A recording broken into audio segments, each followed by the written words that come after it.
Hi, I'm Kevin Werbach, professor of legal studies and business ethics at the Wharton School of the University of Pennsylvania. For decades, I've studied emerging technologies, from broadband to blockchain. Today, AI is promising to transform our world.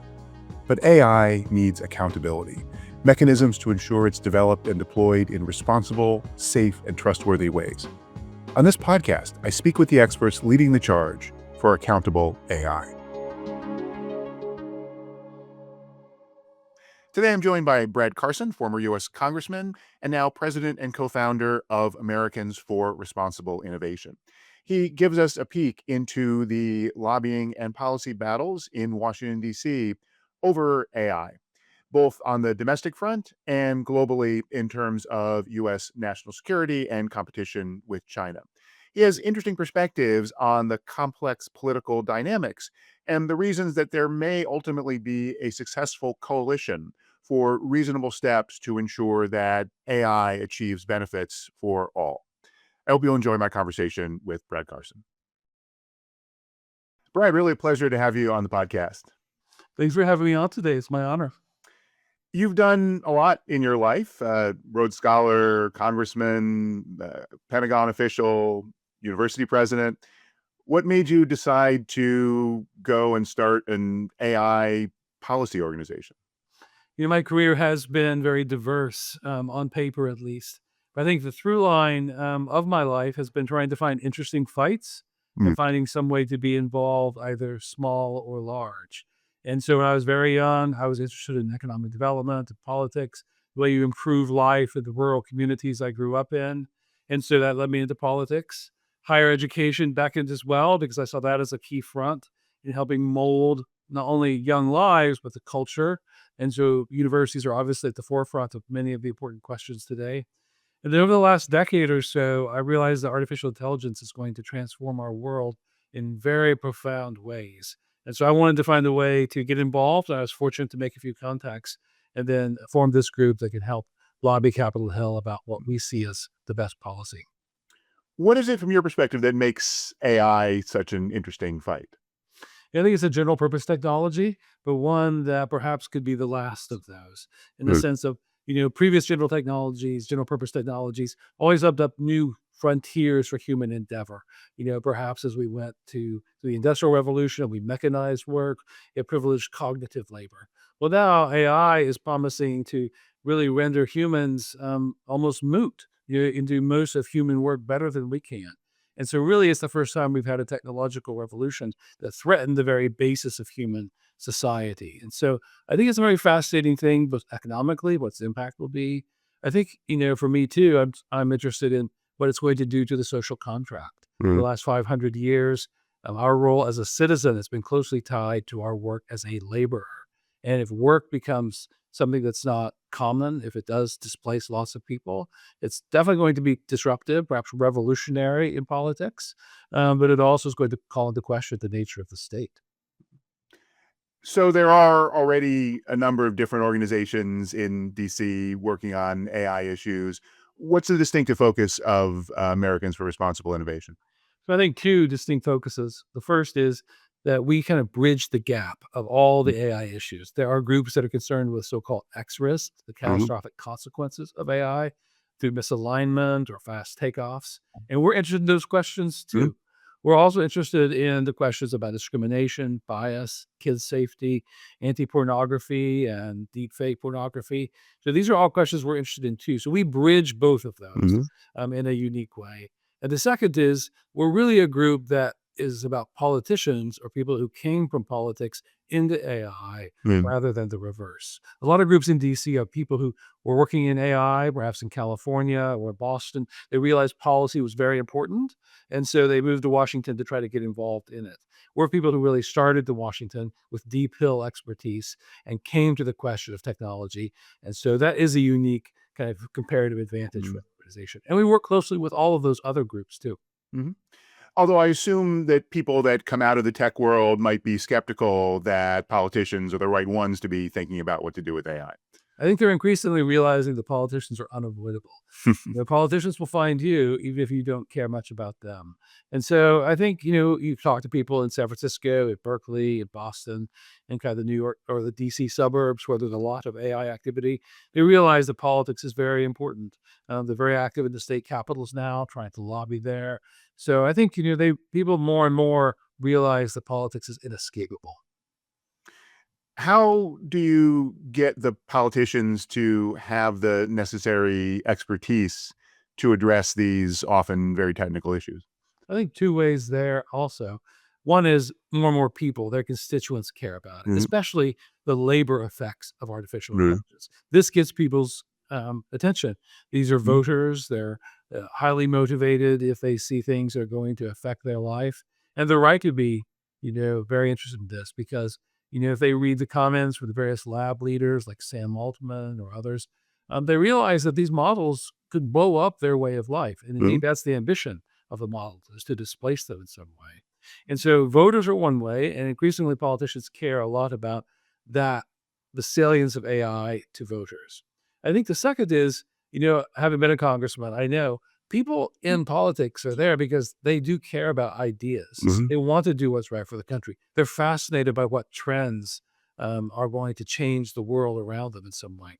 So it's a natural audience for groups like ARI to go educate them to say, like, you care about AI, you may not really know what it is technically. I haven't thought a lot about the social impacts of it either, but they're very hungry to have people come talk to them about that. So there's a natural constituency just for the ideas. When I talk to people in the tech world, though, or some of my students at Wharton, their assumption is that the politicians are just going to be scared of what they don't understand. That yes, they have those concerns, it will displace labor and so forth. So if they're going to engage, it's going to be slow it down, stop it.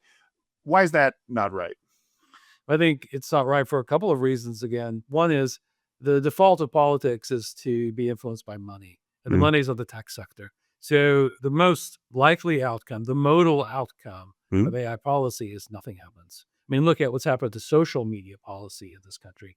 Everyone decries it. Everyone's very upset about the effects of social media on the body politic, but nothing happens in Washington, D.C. Why Mhm. not? Because the lobbying power of the companies is so powerful, Mhm. is so profound that they can't get it through. So I think, for your students, they should recognize the default is probably nothing happens. I think the second is that politics really does matter. Politics is really, as I define it to people, the coming together of citizens to decide what's best for their common good. And politics is inescapable. So yes, politics has a lot of reasons you can say it's very sclerotic, it's slow. Our best people don't go into politics. I hear this all the time. Yeah. But that is something that's a problem we must address, not accept. The example I often talk to, and on AI particularly, I know a lot of folks will say, well, the US will never have the kind of technical expertise to regulate AI properly. And if you're really good at AI, you'd be working in San Francisco making a fortune rather than laboring in the bowels of the Commerce Department. But I also hear them say at the same time how much they love working with the UK's AI Security Institute. And they tell you how technically adept it is. How they've hired these amazing people. And it's if only, the US could do something like the UK AISI. I tell people exactly. That's our project. We don't have to accept mediocrity. We don't have to accept stagnation in government. We should demand better. And the UK, which is hardly a model of governmental dexterity, is able to do it. There's no reason we can't replicate it here because that's an important problem. Mhm. You mentioned early on a couple of the issues out there, but can you talk about what you see as some of the key AI policy fights right now, or key gaps where there's an issue that government is not acting where it should? I think energy is a big one. I mean, from ARI's perspective, we want AI to be a powerful technology that benefits us all, makes us healthier, wealthier, helps automate very mundane tasks, democratizes access to culture and education in ways that could be really revelatory. So there's like a great case for how AI can make our life better. But that won't happen unless we actually develop the energy resources to make AI, Mhm. the next stage of it happen. And I think that's a really serious challenge for us as a country. We have to put in 100, maybe 200 gigawatts of new capacity. That's not easy to do in a world of NIMBYs, permitting, which takes years. And so there's a lot of concerns about whether we're actually able to do that. And so I think energy is something that politicians have to be aware of. I think there's this other question that's really important. That's kind of almost a philosophical one. It's like, how do we want to think of AI? How should politicians think about it? For me, I advocate AI should be a tool. It should be making me more human and better at the things that are uniquely human. I don't want to become more like the machine. I do think there is a current in AI of people in the Valley or in San Francisco who probably want to make the humans more like the machine. I said, that's I think, a philosophical distinction that politicians should keep close to mind. It's like, what are we doing here? Is this promoting human flourishing, or is it inimical to it?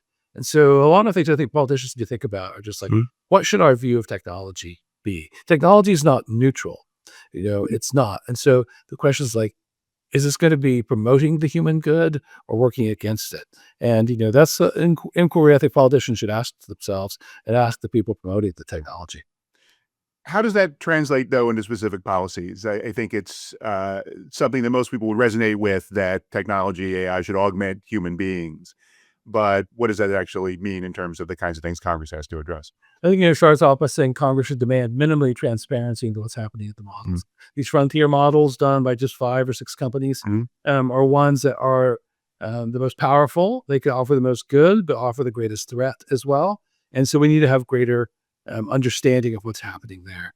We should have mandatory evaluations of them, certainly on kind of their risks for nuclear weapon capability or bio risk that they might do as well. So we should have mandatory evaluations of that. We should make sure that data centers have know your customer rules so that bad actors or foreign nations that might be adversarial to us can't access data centers in the US. We should have export controls, make sure that this incredible commodity, the world's most important commodity, the semiconductor, of which it's the unique Western advantage of the AI race, right, are kept within the West, or at least with great thought given to other nations. So those are some of the examples. I mean, I think, one thing politicians need to debate, this is actually a major debate in AI policy today. It's like, should we regulate, as often hear people say, the deployment of AI or the development of AI? And that distinction is often made to say, well, the government should regulate the deployment of AI, like how it's being used out there as use cases. If someone uses it for a malicious purpose, right, then you go after that. But I think if you understand AI well, you recognize that the gravest problems it presents are really at the design stage. For example, if you're worried about deep fake child pornography, now, yes, you can say, if you use it for that purpose, we will arrest you. And we should definitely do that. And we should have laws that prohibit its creation and dissemination. And we will arrest you if you do that. But really, the secret is we should be designing models that aren't capable of producing deep fake child pornography. And that happens in the labs themselves, all the data sets they're using, cleansing them of child pornography, of having various filters along the way to make sure that they can't even do those kind of products. So that's an example of saying, like, really, this design deployment issue in the context of AI doesn't make a lot of sense. And the politicians need to realize that the design aspect of AI is something they really need to care about. Let's talk a little about the national security issues. You mentioned a couple things earlier about export controls, and you've got experience in the Pentagon and actually back in 2008 deploying in Iraq. Um, how should we think about this great competition between the US and China for AI supremacy? I think AI is going to be transformative across society. I think it's going to have a big impact at the military. But I have two slightly heterodox views about the military and AI. The first is, I don't believe it's going to be as transformative as many people in the Mm, US military think it will be today. I mean, the best use case, to use the terms that the military themselves take up, is it's going to shorten the kill chain. You can more quickly identify targets. You can figure out the exact right weapon to use against that target. You can ascertain the battle damage afterwards.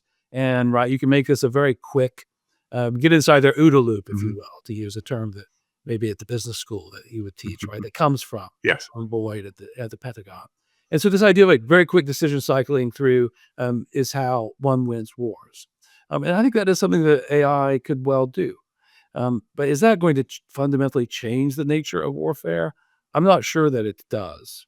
And it goes to a kind of a second heterodox opinion, which is the U.S. military, and I've seen this firsthand, both working in theater and then serving as Undersecretary of the Army and then Undersecretary of Defense. Kind of the U.S. way of war is to love bright, shiny objects. We always love the latest kit. So our airplanes have to be at the frontier. They have to be a generation ahead of the rest of the world. We love stealth. We love all of these kind of like, technical, what I call technical solutions to very human problems. And this ends up biting us because we find ourselves in Iraq or Afghanistan. We Mm. realize that there is actually a limit to technical solutions Yeah. for very wicked human problems. And, in the end, wars are won by young men and young women who kick in doors and occupy the other nation's capital, and do very hard work. That's what humans do best. And so my fear about AI is that we get into this world of where we think like, hey, we can outsource all the grubby parts of it. Mm. That we can have robots do it, or AI can make the hard decisions for us. That's probably not wise, but it's also not effective because you lose sight of what really is important, which are the Yeah. people, the humans. And in America, we often do lose sight of that. And so we pay the price. We actually get involved in conflicts, which turn out to be very intensely about the human being and how they deal with conflict. On the export controls, how do you respond to the argument that ultimately this is about platforms and we should want China to be building on Western US based foundations, NVIDIA chips, our data centers, as opposed to creating silos where essentially they're incentivized to create their own stack? I think there are a couple of responses to that. One is it a platform? I mean, there's a lot of work that places like Wharton do about Mhm. platform economics. Yep. And the idea that, you can build up scale, you have lock-in, and therefore, right, you can kind of preclude people from switching very easily, and therefore you have, an incredible product. What Mhm. are the switching costs on using AI? If you're a consumer out there across the globe, you're using DeepSeek today. Perhaps they've open sourced it, so you're using DeepSeek. And you get access to a better open source model. Right, or you get one of the proprietary models that your government provides to you, or that your employer provides to you. Mhm. Can you easily switch to it? Sure, you can. So, do platform economics really apply to AI? Now, you can argue that the software, the CUDA software, things like Mhm. this, create more of a moat around that makes Mhm. switching hard. But it doesn't. It's not the same thing as Facebook or Twitter, where I lose my 10,000 followers if I go to Blue Sky and I have to start anew. So the network and economics of True. AI, I think, are very different. But that's an interesting academic question. I Mhm. think more broadly, you have this empirical one, which is, does it make sense to addict the world to the US tech stack? And if we do that, does it some way stop the Chinese effort to build their own indigenous capability? I mean, I often hear the argument like, hey, if we sell NVIDIA H100s or the Blackwells to them, this in some way will keep SMIC and Huawei from developing their own semiconductor manufacturing equipment, ultimately their own kind of leading edge semiconductors. I don't think any fair reading of China over the last 30 years suggests that Xi Jinping is going to say, like, oh, yes, the world's most important product, semiconductors. I would love to have like domestic production of these, but the Americans are supplying them. I just can't get the economics to work for me. That's going to be a major national security priority, as it should be for him. And so they're going to be developing out their indigenous capability, irrespective of what we do to them. And so I think then the empirical question is, if we don't sell to them, what's their plan B? Mm. And plan B for them is probably nothing because Huawei can't produce at the scale or quality of NVIDIA. And so, that's really the option is like they have inferior chips to us, which is a great thing. We could probably keep them having inferior chips for a long time to come because the semiconductor manufacturing equipment's very hard to develop. ASML, right? It's all oligopolistic, monopolistic, all the way up the supply chain. And the question is, we can probably maintain a very long lead over them, and we should. And so I think that's my answer to it is like, Mhm. if you told me, as a matter of fact, like, hey, next year Huawei is going to be so incentivized by our export controls, they're going to have their own competitor to the Blackwell. Then that might make me rethink it. I was like, let's make as much money as we can. Let's maximize NVIDIA market share and go from there. But the answer is they're not going to be able to develop the capability for many years unless we give it to them. It is our sole advantage over China in the AI fight. They're better than us on energy. They are as good or better than us on data. So really, of the three parts of the AI kind of effort, data, compute, and energy, it's really compute that we have the lead on in the West, and we should maintain it. I guess I would also add to that people, if we're willing to continue to allow some of the best Chinese scientists and students to come here and be part of the American effort. That's a key part of it as well. I mean, I often was talking to people, some students the other day, and when the Wall Street Journal published the 10 scientists that Meta had recruited, we're going to pay them maybe over $100 million Yeah. a month. So I looked at each of those students. Not a one of them had been educated in the United States. They were Chinese, they were Israeli, a couple of Germans. And so immigration of high skilled workers is absolutely critical to maintaining, our lead in the AI fight. And then what about the broader area of AI regulation and governance? You talked about some of these concerns about deepfakes and other more direct issues about problems with AI. Should we be worried about China in thinking about those issues? Again, there are some who might say if we go too far to regulate AI, then it advantages the Chinese companies. I don't see that because the frontier models are still the most capable by Mhm. far. They're being developed in the United States. They're what people really want. And so, will China have deep fake child pornography as one of their capabilities? I hope not. And the Chinese obviously have, very strong norms against these kind of behaviors themselves. And it is important for people to realize all the evidence suggests that China is not adopting a libertarian approach to AI regulation. They realize that this could be incredibly destabilizing to the country, to the Communist Party's control, to social norms that are very important to them. And so I don't think they're going all out on these issues either. But you're right. Is it possible that some model out there gets fine tuned or another country produces it that can do a lot of nefarious things? Sure, that's possible. But we shouldn't have the most ubiquitous models. There are the best models, the ones that are in highest demand, Mhm. be ones that could produce these kind of things. And I don't think restricting child pornography is in any way going to inhibit the U.S. efforts of success in the AI fight. Let's turn back to the U.S. then. One of the things that ARI has done is advocate for bipartisan approaches to these issues. Given the current conditions in Congress and the country politically, is it possible to have members of Congress reach across the aisle? There is a bipartisan consensus on it. It's not quite a majority yet. Mm, But really, the people who are most concerned about artificial intelligence are the MAGA right, the mhm, base. So mhm, you heard Marjorie Taylor Greene, the very mhm, conservative mhm, congresswoman from Georgia, come out strongly against the moratorium. mhm, She had something this week talking about even pausing AI. In the mhm, Senate, you have Marsha Blackburn, conservative from Tennessee, Josh Hawley, very mhm, conservative from Missouri. These are some of the biggest critics of mhm, artificial intelligence in the entire Congress. And they unite themselves with progressives who are often and have historically been very attuned to these concerns as well. And so there's actually a very interesting bipartisan mhm. consensus around it that I think you'll see only grow in time. So I'm very optimistic because I think the one thing about AI that is unique among these general purpose technologies over the last, say, 300 or 400 years, it's deeply unpopular.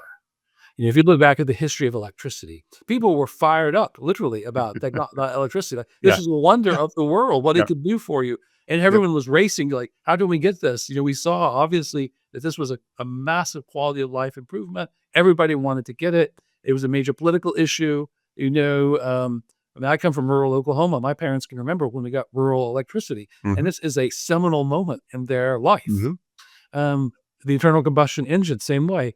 As controversial as new forms of transportation where people realize these cars are going to make our lives, really much better. And politicians worked to kind of integrate, the vehicle into kind of modern life. AI has 80 to 90% of the people express deep concern yeah, across both parties, across every demographic group, every age group. And so it's the first kind of major uh, transformative industrial activity that people are very sketchy about yeah. from the jump. And so I think it's going to be a major political issue. It already is one that's deeply unpopular. It's just not salient enough to the vote. But as you begin to see employment effects from it, as people read the newspaper that their kids could be led to self-harm Mhm. due in the interaction with LLMs, you're going to see more and more people become motivated to make it a voting issue. Yeah, this is a really important point, and I worked on internet policy now 30 years ago in the Clinton administration, and back then everyone was excited about the internet, and you're absolutely right that we see this across the board in polls, the degree of worry and skepticism in the population. So, what will it take to have people be more comfortable? Because I teach and write about AI governance, and I'm always making the argument to companies that this is a big problem for you if the people who need to use and adopt and be subject to this technology are so deeply worried and skeptical about it. What should give us some optimism that through good policies we can overcome that? I think that we have to realize that the AI bounty has to be shared with all Mm, people. I came of age in politics when trade was a big issue. mhm, And I was one of those Democrats in Congress who always supported free trade. I studied the intellectual mhm, justifications for it. It makes us all wealthier, mhm, and the rich can compensate the less well off, and still everyone has a Pareto improvement and all these kind of things. So I was always a big supporter of free trade. But now we look back and we realize how many of those trade policies, destroy the social fabric of the country because that kind of compensation never happened. The plant leaves Youngstown or Muskogee, Oklahoma. The people getting wealthy in New York or San Francisco aren't compensating the people back in those places. And so I think that's what has to happen is the AI bounty. If it makes the economy grow at 2x its usual rate or 10x, as some people predict, if people get extraordinarily wealthy through training on human created data, after all, mhm. then yes, that bounty has to be shared or it's going to rip apart the social fabric. That's not an easy thing to do, of Yeah. course, in the same way that trade policy failed. Are we someday going to tax Sam Altman at some confiscatory rate? Are we going to take equity interests in the labs? I don't know the answer to that. And that's why I said there's a lot of reason to be kind of bearish about what AI is going to do to society if left unchecked. But I think that's what has to happen is we have to rethink actually the social compact. What's your take on the way the Trump administration has approached these issues with, say, the AI action plan they put out over the summer? Better than expected, to be honest, because the Trump administration has this division we've talked about. Mhm, You have the populist MAGA base, Steve Bannon, Tucker Carlson, very skeptical of artificial intelligence. And of course, you have the Silicon Valley accelerationists who actually have a lot of power too. Mark Andreessen, mhm, the OSTP crowd, David mhm, Sachs, and others, right, who have a very kind of hands-off approach to AI. So that's a tension within mhm. the administration itself. On any given day, it's hard to know who's actually in ascendancy. So we had grave fears about the AI action plan. That might just be, a 2-paragraph document that said, get after it, let it rip. Um, and it turned out to be a very thoughtful piece of work, one that had really nothing I disagreed with much. It did have some things about exporting the US tech stack, which I didn't love. But a lot of it was about, thinking through how AI could be used for beneficial purposes, about research into interpretability, about the social consequences of this, about training workforce and revamping our labor and training policies for it. So it was a much better and thoughtful document that I think many people like me were expecting. And so I think it shows that there is kind of a consensus about what to do here that differs in the details sometimes, Mhm. but most people take it quite seriously at the kind of let it rip approach Yeah. that you find people on Twitter, advocating for. Doesn't really have that many followers, even in government. But as you say, there is this tension in the administration, and this is we have a very mercurial president who does change views and approaches.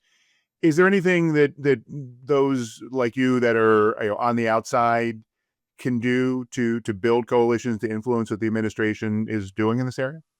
I think so. I mean, we talked to people like Steve Bannon Mhm. and others, right, to tell them, like, we might disagree. I might disagree. I mean, ARI is a very bipartisan Yeah. organization with many people who worked in the Trump administration.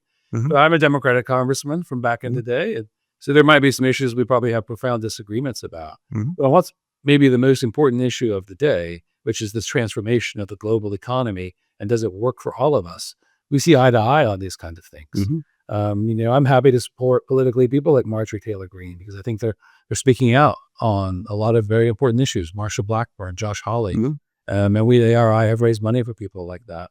You know, I think this is a question of the day, and I think that's how you do it. And I think President Trump is very attuned to that populist Mhm. base. He's tweeted out a couple Yeah. of things, concerned about labor effects of AI. He likes winners, and he probably sees the Silicon Valley, San Francisco crowd as winners, and so he's your national champions. He has that kind of view of things, but I do think he's cognizant of the effect on ordinary people because that really is who the typical Trump voter is, and he doesn't lose sight of that. And how ultimately can we balance the desire to support these companies in their economic success and technological success, whether to get the bounty of AI for humanity, as you talked about, or geopolitically, globally, competitively, um, and not have them run roughshod over all of these protections?